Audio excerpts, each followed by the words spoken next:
Évangile de Jésus-Christ selon saint Matthieu, au chapitre 8, des versets 5 à 11. En ce temps-là, comme Jésus était entré à Capharnaüm, un centurion s'approcha de lui et le supplia. « Seigneur, mon serviteur est couché à la maison paralysé, et il souffre terriblement. » Jésus lui dit, « Je vais aller moi-même le guérir. » Le centurion reprit, « Seigneur, je ne suis pas digne que tu entres sous mon toit, mais dis seulement une parole, et mon serviteur sera guéri. Moi-même qui suis soumis à une autorité, j'ai des soldats sous mes ordres. À l'un je dis va, et il va. À un autre viens, et il vient. Et à mon esclave fais ceci, et il le fait. » À ces mots, Jésus fut dans l'admiration et dit à ceux qui le suivaient, « Amen, je vous le déclare. Chez personne en Israël, je n'ai trouvé une telle foi. Aussi, je vous le dis, beaucoup viendront de l'Orient et de l'Occident et prendront place avec Abraham, Isaac et Jacob au festin du royaume des cieux. » Au nom du Père et du Fils et du Saint-Esprit. Amen. Loué soit Jésus-Christ. Nous continuons notre cheminement de l'Avent en ce mois de décembre. Hier, nous avions vu comment est-ce que le Seigneur nous a donné assez de grâce et nous demandait d'être éveillés, comme pour dire de fructifier ces dons qu'il nous a donnés et de ne pas nous laisser distraire parce que beaucoup de distractions pourraient advenir. Aujourd'hui, le Seigneur nous présente l'histoire du centurion romain qui a son serviteur malade et qui voudrait l'appui de Jésus pour que ce serviteur retrouve la guérison. Jésus est capable de le faire. Jésus voudrait le faire. Mais il ne voudrait pas que Jésus vienne chez lui. Il voudrait que Jésus réalise cela sans toutefois venir voir ses bassesses, sans toutefois venir voir combien il est loin de Dieu. Il n'est pas prêt à accepter que Dieu entre dans son état d'un pécheur. Il est conscient que le Seigneur peut agir même à distance. Il est confiant du fait que le Seigneur transcende le facteur espace et temps. Chers frères et sœurs dans le Christ, c'est pour cela que Jésus aujourd'hui le présente comme modèle.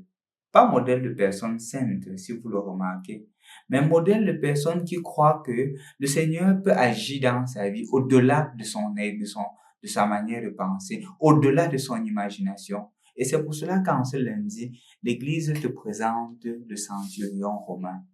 Comme pour me faire comprendre, comme pour te faire comprendre que tu ne dois pas, en ce moment où l'année liturgique qui est en train de commencer, en ce moment de renouvellement spirituel, te voir d'abord comme personne pécheresse. Te voir d'abord comme personne sur qui les grâces du Seigneur ne peuvent pas se répandre parce que tu as beaucoup de limites, parce que tu as commis beaucoup de péchés, parce que tu t'es trop éloigné de Dieu, parce que tu as tel péché qui est impardonnable. Non. Tu dois voir Dieu dans ta capacité d'être aimé tel que tu es.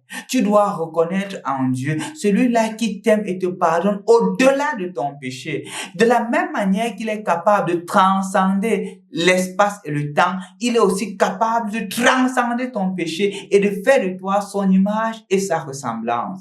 En effet, chers frères et sœurs dans le Christ, l'évangile d'aujourd'hui voudrait m'amener et t'amener à voir cette réalité-là. Voudrait nous amener à comprendre que la miséricorde et l'amour de Dieu transcendent nos péchés. On ne doit plus se regarder d'abord comme des hommes pécheurs, comme des femmes pécheresses. On doit se regarder comme des personnes aimées de Dieu, comme des bien-aimés de Dieu. C'est ce qui doit nous habiter. C'est ce qui doit faire partie de notre nature, des personnes bien-aimées de Dieu. Et c'est seulement quand on se regarde ainsi qu'on peut comprendre l'attitude du centurion. Que le Seigneur peut me pardonner et le Seigneur peut faire de moi son image et sa ressemblance.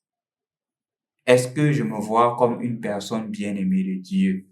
Est-ce que je me regarde encore sur la base des péchés que je commets? Ou je me regarde sur l'amour que Dieu porte sur moi et que l'amour que Dieu porte sur moi est au-delà?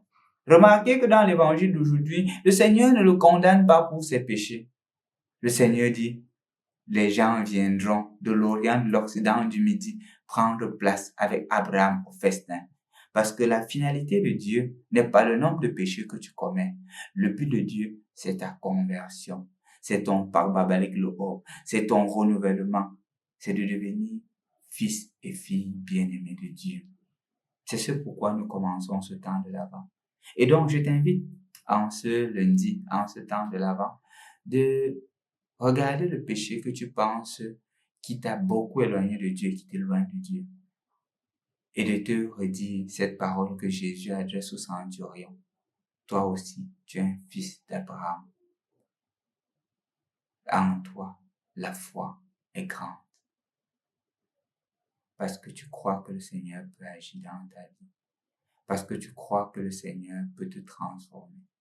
Parce que tu crois que le Seigneur peut faire avec toi des merveilles. L'essentiel n'est pas la situation dans laquelle tu es maintenant. C'est où tu es en train d'aller. Et le Seigneur veut te conduire dans de verts pâturages. Le Seigneur veut te conduire où il demeure éternellement.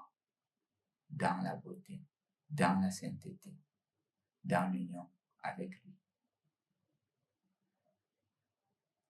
Au nom du Père et du Fils et du Saint-Esprit. Amen.